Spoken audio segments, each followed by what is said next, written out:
తనూజ్ అయితే ఈరోజైతే లైవ్ అయితే పెట్టారు. మరి అక్కడైతే ఫ్యాన్స్ అయితే మీరు 20,00,000 ఎందుకు తీసుకోలేదు అని అడిగితే, 20,00,000 ఎందుకు తీసుకోవాలి? అవి ఎవరి దగ్గర ఉండాలో వాళ్ళకే వెళ్ళినియి అని చెప్పైతే సమాధానం చెప్పారు.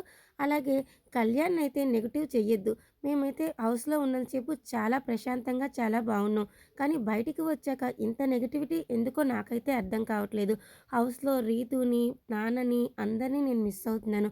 డెమాన్‌ని కూడా మిస్ అవుతున్నాను. ఆ అల్లరి మిస్ అవుతున్నాను అంటూ చెప్పుకొచ్చారు. ఇప్పుడిప్పుడే కళ్యాణ్ ఫ్యూచర్ అయితే మొదలవుతుంది. ఇప్పుడైతే ఇంత నెగటివిటీ అయితే చేయటం మంచిది కాదు. ఏది కూడా చెడుగా ఉండటం నాకైతే ఇష్టం లేదు అంటూ తనూజ అయితే తన లైవ్‌లో అయితే చెప్పడం జరిగింది. అలాగే నాన్నని, కళ్యాణ్‌ని, అందరిని, రీతూని త్వరలో మీట్ అవుతాను. కుదిరితే ఫోటోస్ షేర్ చేస్తాను. లేదంటే అప్పుడు లైవ్ కూడా ఏర్పాటైతే చేస్తాను. నా కంఫర్ట్ బట్టి అప్పుడు కుదిరిన బట్టయితే చేస్తాను. ఖచ్చితంగా అయితే వాళ్ళందరినీ మీట్ అవుతాను. వాళ్ళ అల్లరిని నేను బాగా మిస్ అవుతున్నానంటూ తనూజ అయితే తను చేసిన లైవ్‌లో అయితే షేర్ చేసుకుంది.